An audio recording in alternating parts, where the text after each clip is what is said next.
हो गई। जो प्रण किया था, माँ से वचन दे करके आया था, भूल गया।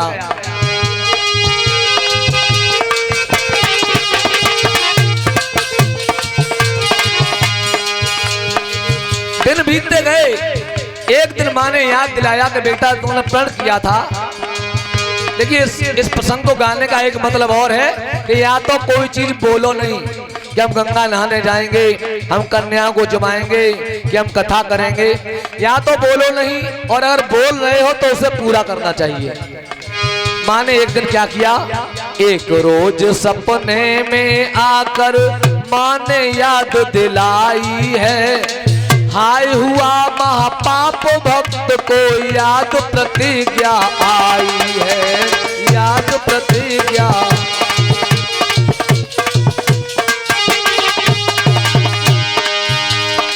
लेकर हाथ कटार आज मंदिर के अंदर आया है। पहुंचा हाथ में कटार लेकर के और माँ माई दुर्गे के सामने जाकर उन्हें प्रणाम किया। कहने लगा मैया हमसे भूल हो गई। लेकर हाथ कटार आज मंदिर के अंदर आया है और काट के अपना शीश तुरंत महामाई के आगे चढ़ाया है।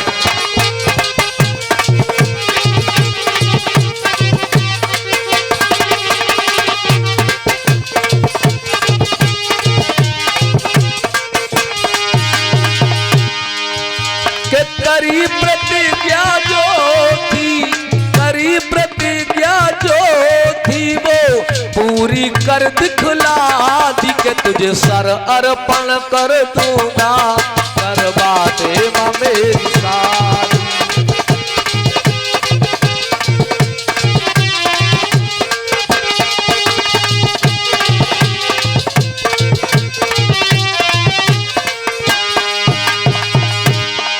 भगवत प्रेमी सज्जनों, भक्त ने सर को काट दिया और जब सर को काट करके माँ के चरणों में चढ़ा दिया तो इधर किसी ने देखा और घर जाकर के कह दिया, खबर नगर में लगी तो पत्नी बेसुध हो गई बेचारी। जैसे ही पता चला, अभी शादी होकर के आई थी उस भक्त की पत्नी को, जैसे ही इसने सुना तो उसके पति ने अपना सर काट करके माँ के चरणों में चढ़ा दिया है। तो खबर नगर में लगी तो पत्नी बेसुध हो गई बेचारी, रोती और बिलखती वो भी मंदिर पहुंची दुखियारी।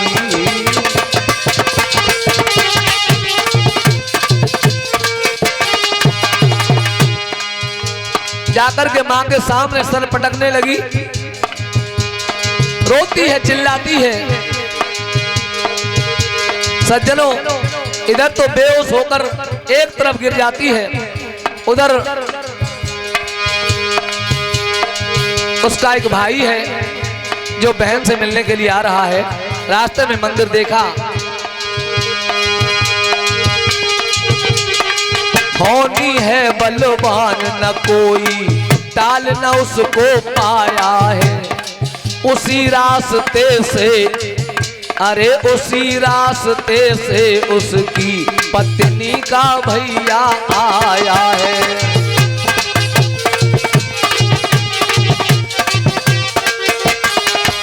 अरे देख मरे बहनोई को वो मन में अति दुख आया है। जैसे उसने देखा बहन बेहोश पड़ी है, अकेली इकलौती बहन है और मेरे बहनों ने सर काट करके माँ को चढ़ा दिया है। उसने सोचा जब ये जिंदा नहीं है, मेरी बहन जिंदा नहीं रहेगी, और मेरी बहन जिंदा नहीं रहेगी तो मैं भी जीकर क्या करूंगा।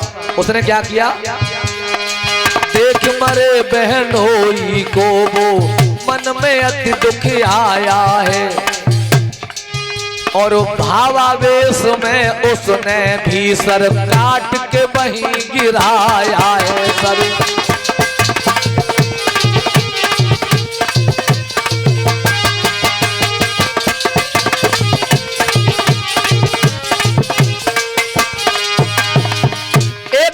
वो भक्त पड़ा है जिसका सिर धड़ से अलग है, दूसरी ओर उसके साले ने भी सिर को काट करके चढ़ा दिया।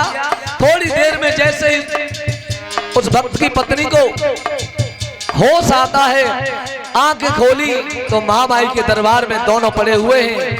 एकदम हाथ जोड़ करके माँ से कहने लगी, माँ बोली है माता तेरे दर पे मरा पड़ा मेरा सजना।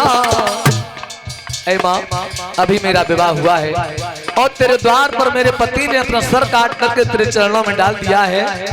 अब तू ही बता के बोली है माता तेरे दर पे मरा पड़ा मेरा सजना, और जो सजना ही न रहे संग में तो सजना बिन मात के आ सजना।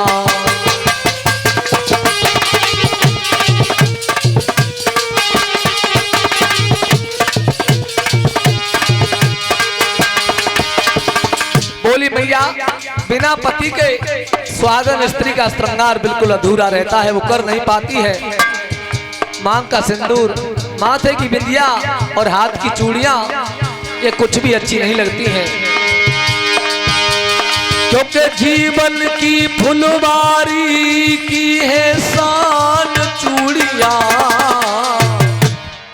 ये श्रृंगार केवल सजने संवरने के लिए नहीं है, इसमें पतिव्रता का अस्तित्व छिपा होता है। के जीवन की फुलवारी की है शान चूड़ियां, एक सुहागिनी नारी की पहचान चूड़ियां।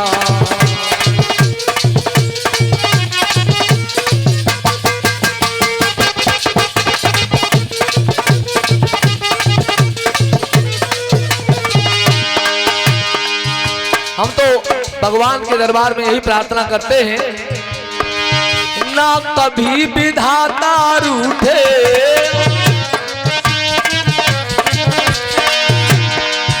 ना कभी विधाता रूठे, ना भाग्य किसी का फूटे, राकेश न चूड़ी टूटे, ओ राकेश न चूड़ी। क्यों? क्योंकि लगती है दुखियारी को ये बेईमान चूड़ियां, और एक सुहागिनी नारी का अरमान चूड़ियां, एक सुहागिनी नारी का अरमान चूड़ियां।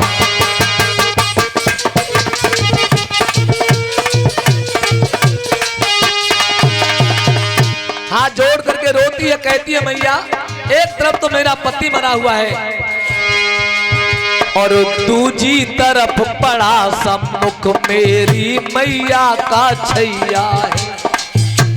एक तो मेरा पति मरा पड़ा है और दूसरी ओर दूजी तरफ पड़ा सम्मुख मेरी मैया का छैया है। अभागिनी बहना हूं मैं, मेरे जे इकलौता भैया है।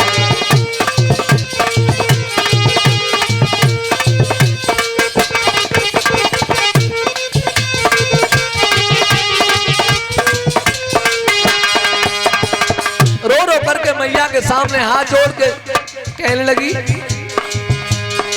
मायके और ससुरे दोनों में कोई नहीं रहा अपना, अरे मायके और ससुरे दोनों में कोई नहीं रहा अपना। मर जाऊंगी मैं भी अब संसार समझ करके सपना।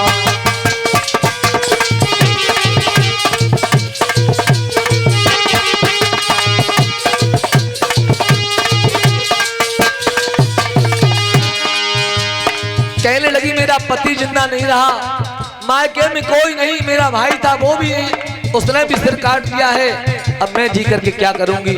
आज उसी खंजर को लेकर और जैसे ही वो भी अपने सिर को काटने के लिए तैयार होती है, एकदम से मां प्रकट हो गई।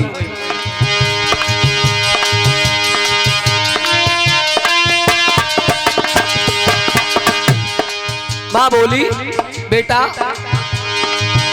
तुझे पता नहीं है, तेरे पति ने ही प्रण किया था। बोली माता बोली माता सुन बेटी अब इतना ही कर सकती हूँ कि दो में से एक को चाहे किसको जिंदा कर सकती हूँ। एक तरफ तेरा पति है और एक तरफ तेरा भाई है, इन दो में से केवल एक जिंदा हो सकता है। भाई बहनों, आज बड़ी धर्म संकट में पड़ गई है, भाई को जिंदा करूं या पति को जिंदा करूं। सोचती है मैं पति को जिंदा कर लूं तो जमाना कहेगा जिस भाई ने पति के लिए जान दे दी उसे छोड़ दिया, और अगर भाई को जिंदा करती हूं तो बिना पति के मेरा जीवन अधूरा है। अरे बड़ी धर्म संकट में दुल्हन, बड़ी धर्म संकट में दुल्हन, माँ ये क्या अटका दी। अब उसे क्या पता था, उसके पति ने ही प्रण किया था, तुझे सर अर्पण कर दूंगा करवा दे मेरी शादी, तुझे सर अर्पण कर दूंगा करवा दे मेरी शादी।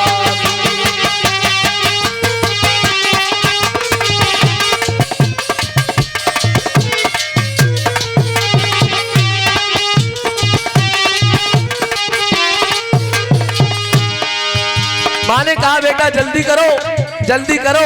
आइए बहुत थोड़े समय में इस कथा का पूरा सार देखें। माँ ने कहा बेटा जल्दी करो, हड़बड़ी में खड़ी हुई और क्या करती है, सोचने लग गई पति को जिंदा करती हूँ या फिर भाई को जिंदा करूं। माँ बार बार कहती बेटा जल्दी करो जल्दी करो। तो क्या हुआ, किम कर्तव्य विमूढ़ हुई, क्या करूं, भाई को जिंदा करूं कि पति को जिंदा करूं। और हड़बड़ी में क्या हो गया, किम कर्तव्य विमूढ़ हुई, क्या काम कर दिया है देखो। किम कर्तव्य विमूढ़ हुई, क्या काम कर दिया है देखो। और पति के धड़ के ऊपर, अरे पति के धड़ के ऊपर सिर भाई का रख दिया है देखो, भाई का रख दिया है देखो।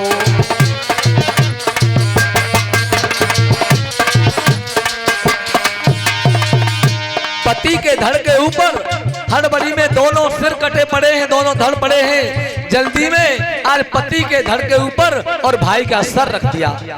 जैसे ही पति के धड़ के ऊपर सर रखा, महामाई ने तुरंत नव जीवन था उसको दे दीना। माँ की कृपा हुई, जैसे ही माँ ने हाथ किया वैसे ही वो जीवित हो गया। और जैसे ही जीवित हुआ और भक्त की पत्नी की नजर पड़ी, महामाई ने तुरंत नव जीवन था उसको दे दीना। बोली है माता ये तुमने, बोलो अब ये क्या कीना। बोले माँ अब तो मेरे सामने बहुत बड़ा संकट आ गया। संकट क्या आया, मैं इसे भाई मानूं कि पति मानूं। मैं इसको अगर भाई मानती हूँ तो समस्या है, पति मानती हूँ तो समस्या है। भाई मानूं तो समस्या क्या आएगी, क्योंकि धड़ किसका है, पति का है। कि भाई मानूं तो राखी को नहीं कलाई भाई की। क्यों, क्योंकि धड़ मेरे पति का है। अगर अच्छा बंधन आएगा मैं राखी बांधूंगी तो हाथ मेरे पति का नहीं, मेरे भाई का नहीं है। राखी बांधूं तो, अरे राखी बांधूं तो राखी को नहीं कलाई भाई की। और पति मानो रत करूं तो देगी ये सकल दिखाई भाई की।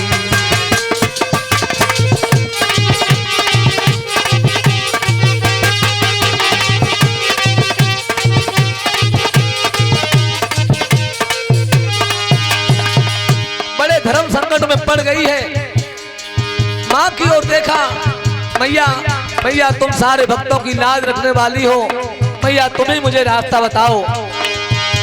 क्यों, मेरा हाल तो ऐसा हो गया कि आसमान से गिरी, आसमान से गिरी, हाय क्यों खजूर में अटका दी। तुझे सर अर्पण कर दूंगा, करवा दे मेरी शादी। तुझे सर अर्पण कर दूंगा, करवा दे मेरी शादी।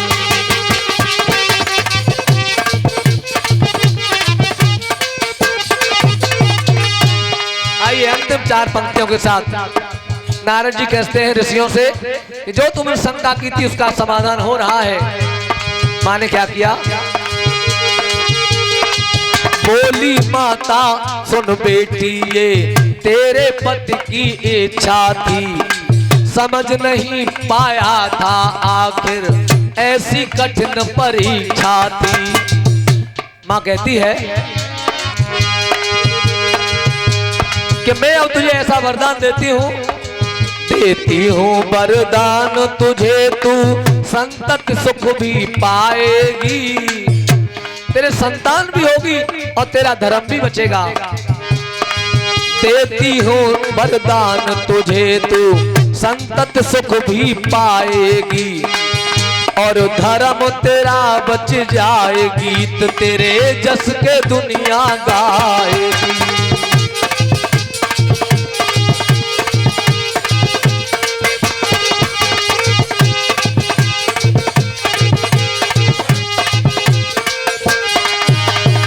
कहा बेटी तेरे संतान भी हो जाएगी और तेरा धर्म भी रह जाएगा।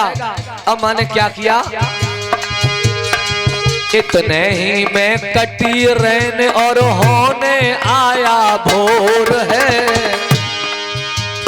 जैसे ही सवेरा हुआ तो माँ ने क्या किया? इतने ही में कटी रहने और होने आया भोर है। पत्नी माँ ने करी मोरनी, पति बना दिया मोर है। पति माँ ने करी मोरनी, पति बना दिया मोर है।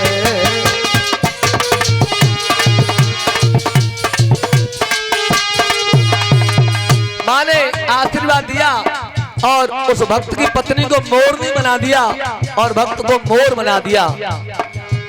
हम सभी लोग जानते हैं कि मोर के आंख से निकले हुए आंसू को पीकर के मोरनी गर्भवती रहती है। इसलिए मोर संसार में सबसे बड़ा योगी राज माना गया है। और इसीलिए भगवान ने अपने मुकुट में मोर का पंख लगाया है जो उनके योगी राज होने का प्रतीक है। बोले योगीश्वर भगवान की कि जिसने दीना दर्द हो, कि जिसने दीना दर्द दबारा केस उसी ने ला दी।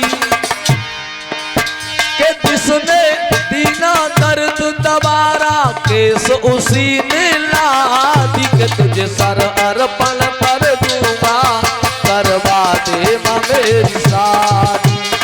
सर अर्पण कर दूंगा, करवा दे मेरी शादी। मर्जी तुम्हारी है माँ, अर्जी मैंने लगा दी। कि तुझे सर अर्पण कर दूंगा, करवा दे मेरी शादी।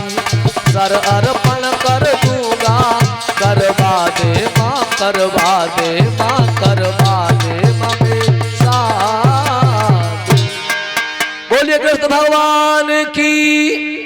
आपको बहुत बहुत धन्यवाद। और 2 पंक्तियों से, क्योंकि जहां से मैंने शुरू किया है मैं चाहता हूं मैं वहीं छोड़ दूं जिससे कथा बिल्कुल वहीं से आगे बढ़ जाए।